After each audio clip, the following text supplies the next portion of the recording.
Good evening. Thanks for joining us on A World Awakening tonight. We're having a wicked storm here.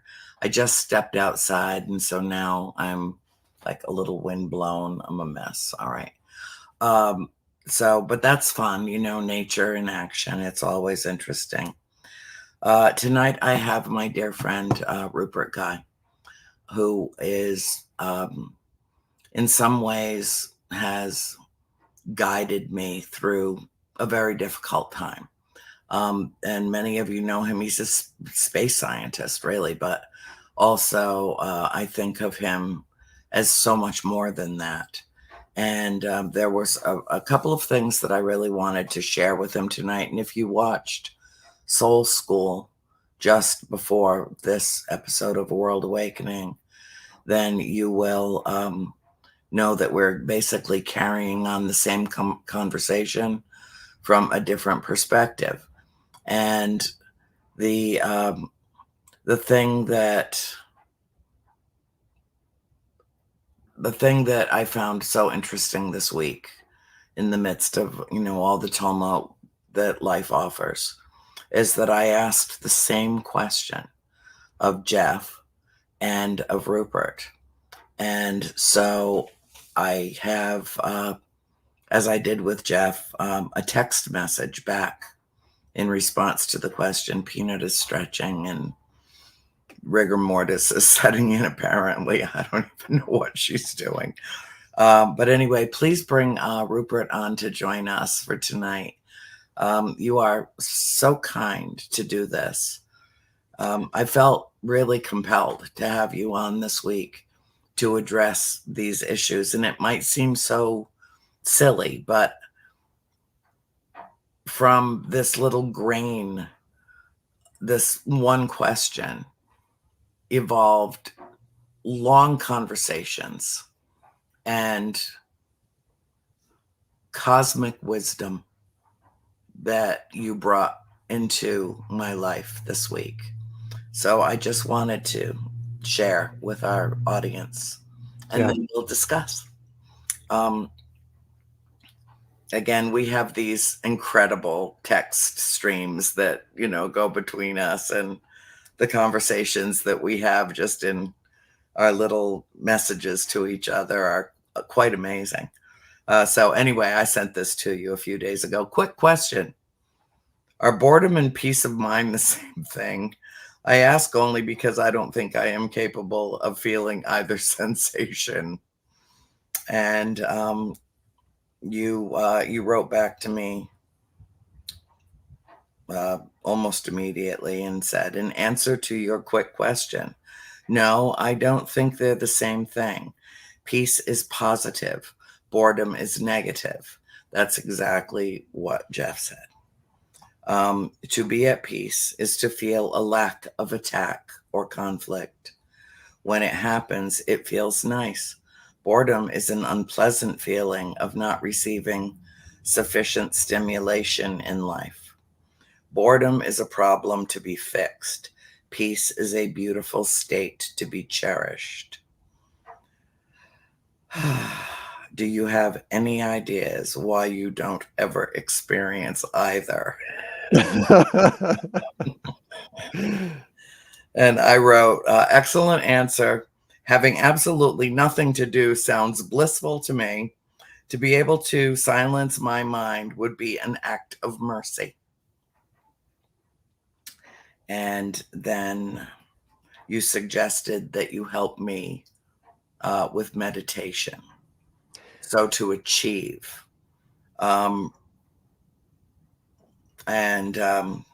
What I wanted to write back to you, I didn't, but I'll say it here and now, is that would be a colossal waste of your valuable time. As I really don't think that I am I don't even think that I'm capable of feeling a true sense of peace. I don't think. I think that I'm too tapped into and feel too deeply the woes of the world. Yeah. And I don't know how to escape that. I don't know how to stop being angry about it. I don't know. I didn't think until just a few years ago in my life that I was even capable of hatred. Now I know that I am. And I'm trying to cleanse that toxin out of me. Mm. Um, and, to have discovered that in my late 50s, that I could feel pure, unadulterated hatred um, was very startling to me because I've had reason to hate in my life, good reason. And I never felt that intense or extreme a sensation prior to what, like 58, 59, and through there.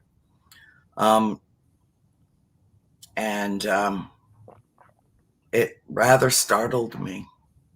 Yeah. Like to be pleasantly surprised that I can attain a consistent, if not consistent, at least a relatively frequent sensation of being at peace. And I just don't know. I mean, to me, I've never felt bored a moment in my life. There's always something to think about. I cannot silence my mind. There's always something to do. God knows I have a list half a mile long of things to accomplish every day, most of which don't get done, by the way, because, got to leave something for tomorrow. Um, and I am deeply, deeply troubled by what's going on in the world, not just in this country, what's going on all over the world. And I had a meltdown last week, and you helped me through it with the Israeli Defense Force shooting and killing more than 120 people with their arms outstretched, trembling and begging for food from a supply truck. And for some reason, they claimed that they felt threatened by the rush of people that were running for food, and they killed them. And it left me so disheartened, so disillusioned, so disgusted, so filled with contempt that I couldn't see my way out of the black hole that I fell down into. Um, and hopeless. It made me feel hopeless. Yeah. And then, Jeff and I didn't even discuss this, but then you told me, and it's in our text, about saving one soul at a time, doing good, doing what we can do of good in the world with whomever we encounter in need. And that same day, my sister Christine and I rescued a cat. And that same day, Jeff rescued a cat. And there was kind of a synchronicity. There was kind of a convergence, a cosmic conspiracy or whatever. The cat that we rescued is now living in a mansion in Buckhead in Atlanta, happily ever after. Already been to the vet, already been neutered, already everything's done, happily ever after. Um, and Jeff has taken in his foundling and absorbed her into their family. So, but both ways, it worked out perfectly. And I feel that you had something to do with that. I can't explain it exactly, but you had something to do. Why? On the same day that we both, I don't know, I can't explain it. But anyway, as a scientist, Jeff's Jeff's approach to this is uh, more liturgical, more not as it's. he bases a lot of what he, as a former minister, speaks a lot in simile and metaphor and parable and all of that regarding religious text. I want your perspective on all of this. The floor is yours. Thank you. I'm just looking at Peanut behind you, thinking, she's a great teacher to teach anybody how to be peaceful, how to experience peace. You just go and lie next to her on your back, stick your feet up in the air. Feet up in the air, arms up. Yeah. Well, it's true that I'm a scientist, but I consider myself to be, on a more foundational level, a logician. Mm-hmm. Because the strength of science is that it uses a logical, deductive process to work out what is true. But science is only one area of reality. It's only, and it's very valuable. It has worked out a lot of truths about reality, but it's also, there's a huge amount of reality it hasn't got to yet. I also look at spiritual things, paranormal things, extraterrestrial things in a logical way. So I'm going to try and look at what you're talking about in a logical way. There's a lot of people on this planet, and 8.2 billion. There you go. I was going to look that up earlier on, but I ran out of time. 8.2 billion people. And you being an empathic person, I think we being an empathic person, we care about most of them, I think. Yes. The vast majority of them, yes. Yeah. We would like to solve any problems that the world has, that these 8.2 billion people have. Yeah. I would like to crush the bugs that rule most of these people. I would. Really, just, and you know me, I mean, I save earthworms that float up. Yeah. It's pouring here. Tomorrow morning, I will send you a text about how many worms I saved that crawled up into the carport so that they wouldn't drown. And yet, there are actually, well, I don't even know if they qualify as human beings, but yes, there is pestilence on the planet that I would like to rid it of. Yeah. Yeah. And most of them are dictators. In fact, pretty much all of them are dictators. There's 63 dictators in this world, 63 of them that rule the vast majority of the people on this planet and oppress them. And they don't know freedom. They don't know freedom. That's got to change. This world will never know peace as long as the so-called strong men are running the show. Just won't. Given that you care about most people on the planet other than the dictators, a handful. And you would like you would like to save most people on this planet. Yes. And they do need saving. But simple logic tells me you're just one person. Yeah. And you can't save everybody. Okay. Now, how do we come to terms with that? How do we accept that? It's a truth. It's a truth. And so we either are going to live our lives feeling pain from that truth, that our preferred goal is to save everybody, but we can't. Or we set ourselves a more realistic goal and put all of our energy and all of our emotion into that. Goals are hard because you either achieve them or you don't.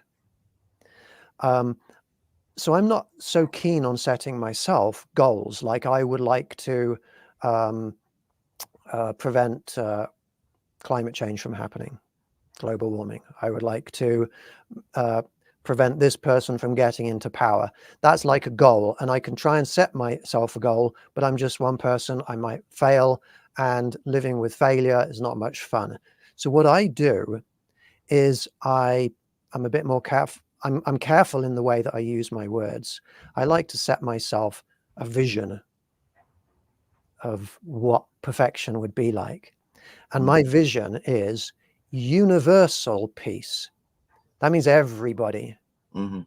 Universal peace, universal love, and universal, and we can alternate between the word happiness or well-being, depending on how emotional a being is.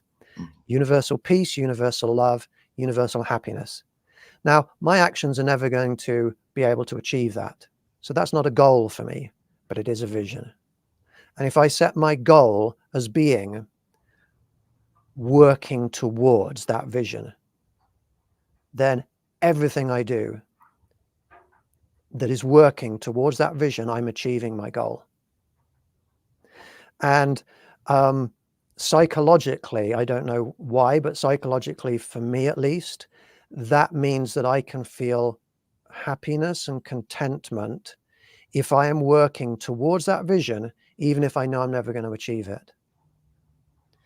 Now, you and I are just, you're one person, I'm one person, but we do have a lot of people who listen to us.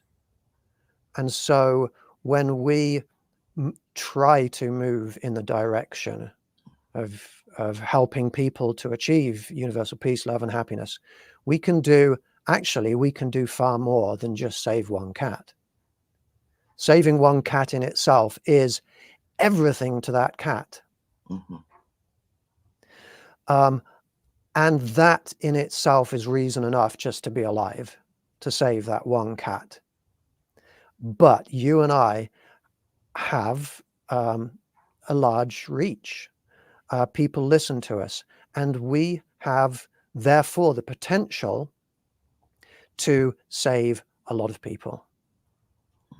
And if people like what we're saying, if people gel or connect or resonate with what we're saying, then that spreads. The light from us can spread. So what I try and do is I try and infuse myself with as much of that universal peace, universal love, universal happiness that I can put within myself, that is practically possible. Because I have to sleep sometimes, and I have to do things to pay my bills. I have to stop what I'm doing and go and eat, and stuff like this. So it's not practically possible. I only have certain resources that I can utilize. I can only do what is practically possible. But while I am working towards what is practically possible, what I can practically do to move as many people who want to follow me in the direction of my vision, then I'm achieving my goal, and I've got peace within me, and I am happy doing that. I'm so glad one of us is. That's great. That's great. I do have moments of joy, unmitigated joy. That imbecile sleeping right over my shoulder, a big part of it. And yes, they do have so much to teach us about unconditional love.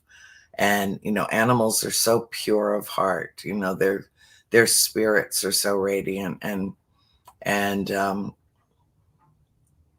when I found her in January of 2020, right here on this road, right in front of the house, and I asked my sister April to please, as a spirit, please bring the puppy to me. Bring the puppy to me. I got to save her, but then she saved me right back. Because like 3 weeks later, COVID. And then I went into complete, utter, oh my God, we're all going to die. Millions of people are going to die. This is going to be so awful. And oh my God. And no vaccines on the horizon, nothing except this horrible virus that was going to ravage humanity. Yeah, I was depressed.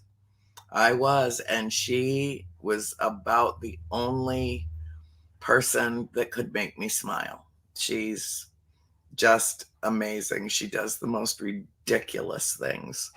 And it's so hysterical that I have to laugh. And that feeling, maybe there's an inkling in that feeling, that deep laughter, that, oh my God, she's hopping like a bunny through the yard. You're a dog, be a dog. Those moments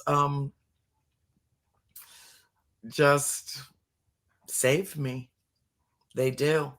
Yeah. I don't understand. I don't refer to my people, my tribe, as my followers, because we're all walking this together. And this is a hell of a journey. And we are all equal in our pursuit of happiness. All of us are. But it's so elusive. And what is it? And what is peace? What is tranquility? What is solace? What is that feeling of complete calm that I attain so infrequently that it just feels like it's just beyond reach, just like the food on the supply truck, just beyond reach. And I have this sense of desperation of wanting to achieve it, to find that sustenance for myself and my family. And it could be that what I related to with that one tragedy out of so many that are happening all around the world, that there was a kind of connection that occurred. That same, I know that feeling of desperation. I know that feeling. And I could relate to that want, that desire. And I was in very dark space. I mean, you kept me from going over the precipice. You did. With one conversation, you did. And I'm so grateful to you. But one thing I do not understand, and I will openly admit this to our listening, our viewers, our listeners, our people, our tribes, our clans. I get told over and over and over again ad infinitum how when I walk into a room, before anybody even sees me, they feel the calm, they feel the peace, they sense a light has come into their space. And the way that I relate with them lifts a burden from them, whatever pain that they are carrying, and just wrapping. You've seen it. You've seen it yourself, just taking someone into that warm embrace, telling them that you believe them, telling them that, they're so important to you, even if you've just met, and meaning it is liberating for so many people and makes them feel accepted and secure and free to tell their stories, that I will listen to and respond to and interact with them, engage in a very meaningful way. And I don't know how I can simultaneously be the beacon and be the light that they seek and live in dark space.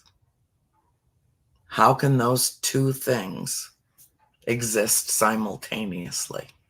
Yeah. I'm not there in dark space all the time, but I can't stop what's going on in my mind and how disgruntled and discontent I am with humanity, with the behavior, the self-destruction, not just of the planet, but of our fellow brothers and sisters. Because I think of all of us as star family. I feel, me well, I believe we are them, they are us, we are one.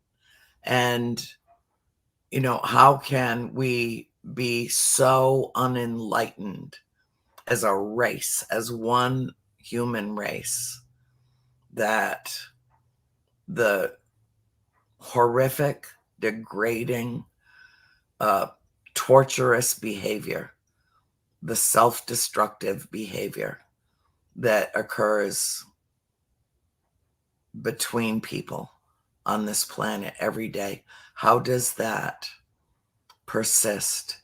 Where is the end? Is that end utopia? Is that end nirvana?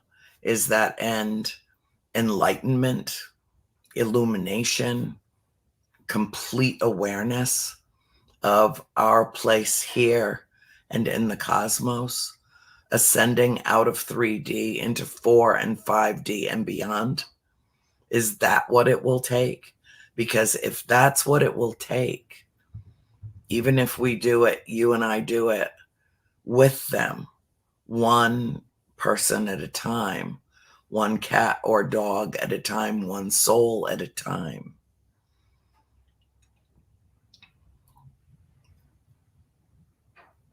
how many millions of us would it take doing the exact same thing to make a really tangible difference in the world? Yeah. Well, there's a couple of different things that I'd like to comment on about what you said. First of all, you are extremely empathic. You feel the pain of others. Yeah, it's a You know, curse. It's a burden. it is a burden for anybody that feels empathic, who cares about others, who cares about the state of the world and the planet, who sees others suffering and feels that pain. That's hard. You feel that pain, and you feel the appropriate emotions in response to feeling that pain. You do. It's understandable why you feel angry and upset, and you don't hold back from telling people and showing people No, I what you're don't. feeling. And so when people look at you, they see somebody who is genuine and sincere and real, who what you say, that's what it is. And people therefore relate to you. Yes, you've got some anger, some darkness within you in some respects, but Yeah, so does everybody. yeah, And when they see you, they're like, well, she's saying what I'm feeling. And I think, but there's no, and I think when people meet you, therefore they relate to you, they feel completely comfortable with you, because they know that unless they're one of those dictators, you're going to love them, you're going to care about them. And so I think that's why there is such peacefulness, such love when you walk into a room. So that's my answer to that point. I do pre-love all of them before I even walk in the room. Yeah. And you know as well as I do that this community that we circulate within, the paranormal community, it's a very big umbrella and it covers a lot of ground. And it's a very eclectic mix of people. Yeah. No, but I do, if I prejudge them in any way, it's that I pre-love them just automatically because they exist. Because even if we have nothing else in common, we have the fascination and the curiosity and the desire for more knowledge about what's under our umbrella. And so at least that is something that we can share and talk about, and agree to disagree if we need to, but mostly we're just learning from each other. This happened to you. Oh, really? This happened to me. Oh, really? It's very liberating. I find very liberating when I go to these events around the world now. It's the best part of what I do. Yeah. is meeting these people that I might have known online for the last 10 years, but I finally got a chance to meet them at this event or at that event. Mm-hmm. And it's instant connection, even though we've never been any closer than a computer screen. So, but yes, what was your other thought about that tip? I got off on a tangent, but That's okay. That's okay. I've got a book here. Isaac Asimov. Oh, it's one of my very favorite writers. Absolutely, yeah. And this book, his foundation book, it's a bestseller. It starts off with the main character, Harry Seldon. He understands, he's worked out that this big galactic empire, which basically is what Star Wars is based on, but this big galactic empire is collapsing. Nobody else can see it, but he can see it. He uses science, he uses psychology, he uses history, he uses mathematics, he uses logic to predict with great precision the collapse of the empire. The reason I'm bringing that up is because we are in that situation now, not literally with an empire, not a galactic empire, but our society, our civilization, human civilization, as we comprehend it, and I apologize if this sounds upsetting to anybody out there, but it's collapsing. This, you know, a couple of 100 years ago, our population started to do this, and it went up to really, really incredibly unnatural numbers, 8.2 billion. It's just about to do that. Yeah. And what is going to cause it? We are. Humans are not good enough. We're not peaceful enough. We're not considerate enough. We're not kind enough. We're going to do it to ourselves. Okay. Now, this book starts off with that point in time, but that's not the end of the book. It's the beginning. It's the beginning of the story. And there are several other books that follow this, and there are thousands of years that follow this. And the reason I'm bringing this up is because we're only at the start of the story, and we have a tendency, humans being egocentric, thinking from our own limited perspective, we have a tendency to think that this is the time that really matters. But all times matter. And there is more future than there is past. And our future matters. The story that we are moving into matters. And humanity is going to take care of all of those billions of people all doing things that, you know, we can't control. That's going to collapse. It's going to be like a biblical flood, but it's going to be climate change. Climate change is going to cause not just changes in weather, but it's going to completely destabilize the security. People are going to be migrating all over the place. We're going to lose power. We're going to have ridiculously hot places without air conditioning, mass migration, mass death. It's going to be horrible. And I'm sorry for saying that. Now, I told you when we talked the other night that as a scientist, I followed this my whole life, and I've wanted and hoped and tried my hardest to save humanity from this eventuality. But I'm just one person, and it's not going to happen. And human beings are just simply not evolved enough. We are going to perish. Well, most are. Yeah. We are pestilence on the planet. I have been saying it for decades before anyone knew who I was, before anyone was really listening.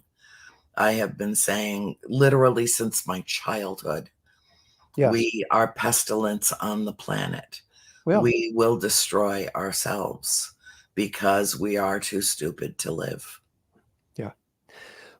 But there is a but to this, because that's not a very uplifting message. No, it's really But I feel happy with what I'm doing, and let me tell you why.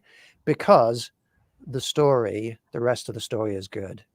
The rest of the story is inspiring. And I am working towards what happens in the rest of the story. And in my story, I have friends who are both human and non-human, who are beings of light. And they are helping me and supporting me to strengthen what is to come. And we are bringing the most beautiful people in the world, spiritually and morally, together. Yeah, we are doing that.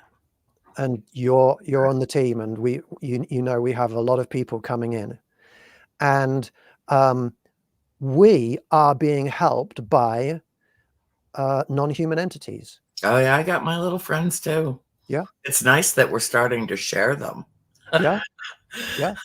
I think I called you once. You were on a road trip. I'm like, stop what you're doing and look at due north. Look due north. Look up there, and I got a big streak of light in a completely dark and cloudy sky where you couldn't see the stars at all. Mm-hmm. And what I get is the big electromagnetically caused twitching in my left eyebrow, which is their presence. They are helping us to they are supporting people who are capable of saving themselves. They're supporting people who are not contributing to the problem. They're supporting people who, on the other side of the crises that we're facing, are going to be the kind of people they want in their interstellar communities. And through astral projection and remote viewing, we can see the future, and we're working with them. They're on the ground. They're on the ground around this house where I'm presently living on the mountain here. We are working together to create the next chapter in human history. And that is going to be beautiful, because that is when we start to evolve.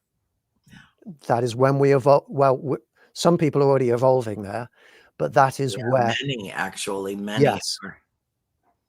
And it's not just over hundreds and thousands of years natural evolution by natural selection. No, this is much more of a sudden illumination. Yes. This has Yes. happened over the course of the last 30 or 40 years. Yes.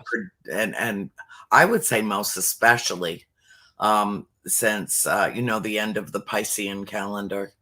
I mean, the Mayan calendar, the end of the Piscean age, according to their calculations, and the beginning of the age of Aquarius, which was in 2012, in December of 2012. And nothing will ever be the same again. I refer to it as the paradigm shift, and we are squarely in the middle of it. I mean, we are in the middle of the very, very beginning of it. And yes, your metaphor of a flood, the water bearer, is here. Aquarius is here, and this is our we have to ride that wave into the fifth dimension. That's where we have to go. And maybe 9 out of 10 people won't even get that, won't even in any way, consciously or even unconsciously, resonate with probably 9 out of 10 people. But it's the 1 in 10 that goes, I have felt that way my whole life. And she or he or whomever finally put it into words. And oh my God, this all makes sense. And it's those moments, those little epiphanies that occur that change people's minds. And it can happen in an instant, as fast as life, as fast as death can visit life. in a split second, it can be over. There is a question for Rupert in chat. Yes, Bill, honey, please put that up. Okay, Southern born. Oh, I'm in Georgia. Oh, a question for Rupert. I'm deeply afraid of AI, and the information put forth says it's not. Will it come? But when? What is your view on AI? It's a good question. I don't think we're quite going to get to the point where AI is a problem. I think we will. I think climate change is going to is going to is going to cause this collapse before artificial intelligence does. I think if we were to continue in the direction we're doing, then artificial intelligence could very well become real intelligence, real sentient, conscious, Terminator kind of intelligence. And then, yes, I think we'd face that problem. But I don't think we're quite going to get there. I think climate change is going to beat us. Climate change is already here. It's already big. It's already affecting people all around the planet. And I think that most people who are listening to this conversation are going to be alive to see climate change cause the big collapse. Yeah, the ramifications of it will be visible to all. Yeah. What I'm hoping is that AI can help us solve the climate change dilemma. Now, I mean, how long have we been using fossil fuels on this planet? 150 years? The blink of an eye? The blink of an eye of the existence of, it might actually be longer than that. I'd have to Google it on the little Google machine. This is my Google machine. I don't really have time right now, but not long. Let's say not long since we've been just decimating our planet and basically suffocating it with what we're putting up into the atmosphere. Every time I see, another ship on fire in the Red Sea or the Suez Canal or, the Gulf of Odessa, everything forests that are burning. Texas is all North Texas is on fire. The damage that it's doing to this planet almost wiped out koalas a few years ago in Australia. Just these few examples. And then you couple that with Fukushima Daiichi, let's never forget Chernobyl, and now the largest nuclear power plant in Europe is under siege and under control by the Russians in Ukraine. I'd say we're screwed. And get your iodine tablets now, folks, because gonna have to adjust to some radiation, I'm afraid. And yes, I am terrified for the future of humanity, given what our current course is. Yeah. But wouldn't it be amazing? Oh, Jeff's here. Hi, sweetheart. Are you listening to this? Are you even listening to this? I have been doing my best. There was some stuff going on, but I wanted to, Okay, good. Yes. No, I'm telling Rupert that I think that it would be poetic justice if AI was smarter than we were and could solve our climate crisis for us. Something that we created can solve. It's a thing. So anyway, Jeff has joined us. I said, hop in if you have anything to ask Rupert. So have at it, guys. Hey, well, yeah. I'm sorry. I didn't really get the whole gist of the conversation tonight. I was waiting for my daughter to get home, but I wanted to try to jump on at least for a little bit here to see what was going on. So I don't know that I have much to contribute because I didn't hear the flow of the conversation, but I wanted to just hop in and. Thank you for being here, Jeff. I'm going to tell you what I'm going to, because I always like to leave people with hope and a positive message, and maybe you can comment on this after I've proposed it. But I think, if people are feeling down and worried about the state of the world, then there's a sequence of things that they should do in order to get over that negative feeling that they have inside themselves. One is to learn as much as they can about the problem. With climate change, go out and learn about the science of climate change. With whatever the problem is that you're worried about, learn as much as you can about it. Then make sure, the second stage is to make sure that you're not contributing to the problem. Because a lot of good people out there are unwittingly contributing to the problem. Now, with climate change, that's pretty straightforward. You can find out what it is you're doing in your lifestyles that are causing climate change, that are producing these greenhouse gases. But with hostilities around the world, how are people contributing to that? Any hostility at all is contributing to the overall hostility of the planet. Yeah, perpetual conflict. Yes, this perpetual cycle of non-ending conflict. There's always somebody that starts the conflict, but then most of the conflict is from people who then respond back and respond to that, and it goes backwards and forwards for hundreds of thousands of years. So I recommend that people just stop responding to negativity with conflict. Only try and overpower darkness with light. There you go. And the third thing I suggest, join my Facebook group, Galactic Wisdom, because that's where I do a lot of talking. What do you think, Jeff? No, I mean, I think that's excellent advice. And at the end of our, pardon me, I feel like I have a sneeze coming on here. I'm trying to stifle it.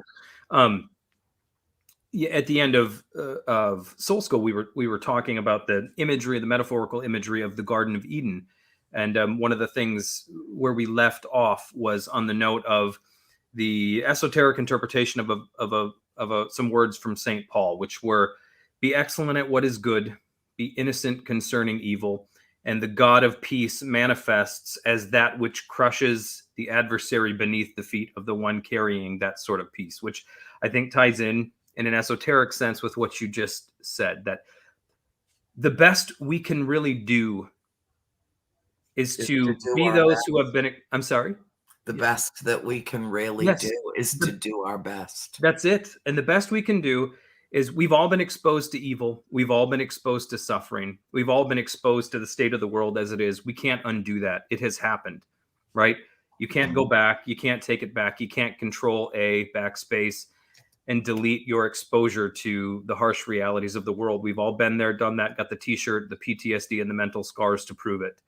Yeah. What we can do is we can be conscious of it, but not be made evil by the evil we've been made conscious of. So that's the innocence concerning evil, and then be excellent at what is good.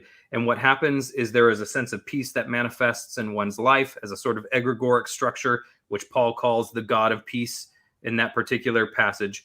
And what we're able to do and accomplish through that is tread on that which would otherwise tread upon us.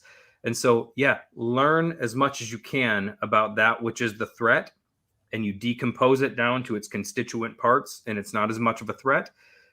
That's the knowing the evil, but being innocent concerning it, and then do everything you can to put your hand to the plow and do whatever good you can.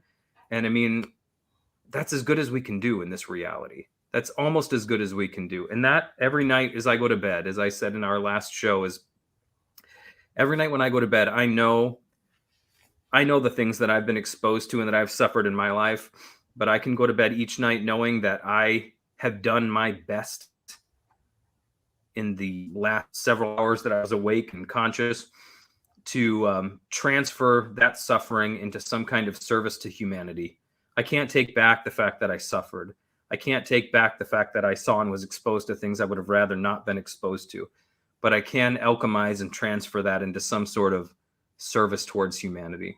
And that is peace, as far as I'm concerned, because I can sleep with a good conscience, and that is the micro that can become the macro when we all sort of, anyways, I'm sorry.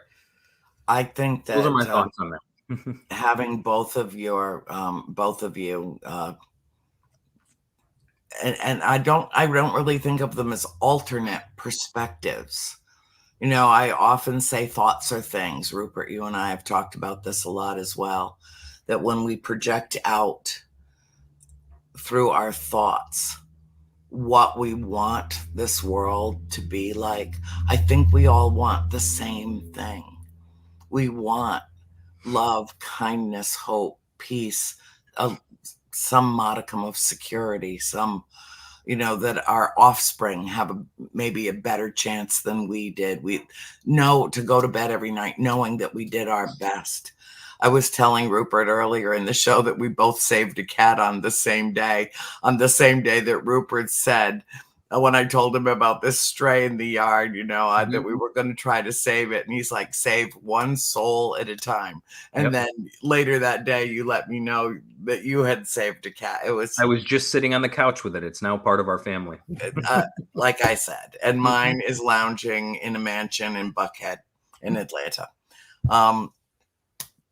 So we hardly have any time left tonight, but I do want both of you to know, I close this show every week with a reminder to our viewers to be the light that you seek, to project out into the world your best intentions, your best hopes, your best thoughts of how you want the world to be, and then work every day to make a difference in a positive way, even if it's just the littlest thing.